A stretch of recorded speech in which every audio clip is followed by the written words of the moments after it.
ISD. The day is not over for those behind the wheel when students are dismissed. Last year we had an assistant principal at the middle school that has her CDL, and she was more than willing to jump on a bus and help out. Brian Cooper is the director of operations, and he knows this year that is still the reality. Of those 20 drivers, 4 of them are not school employees. So in other words, all they do for us is drive. They're not a maintenance worker, they're not a secretary, they're not a coach, they're not anything else other than that. So that's unique to us, whereas a lot of the bigger districts, they can't use their teachers and coaches just because they're too big and they have to drive throughout the day, whereas we're not doing that.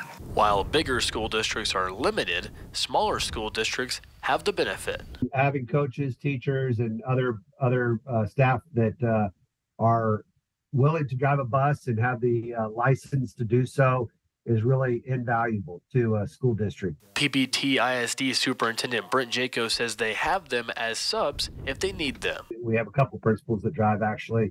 We have teachers that drive, and so we'll need to pull them because ultimately we have to get kids home, and we want to make sure they get home safely.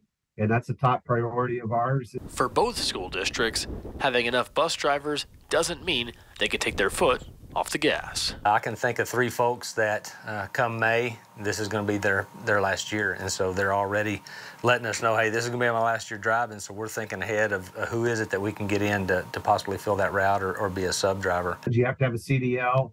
And so we're challenged by some of those restrictions and competition that we have out there. Now, both Midland ISD and Ector County ISD told me they are short on bus drivers. MISD noted that they are not short by much and students still get where they need to go, while ECISD has tried the strategy of calling upon office staff to help accommodate for those shortages. Alex?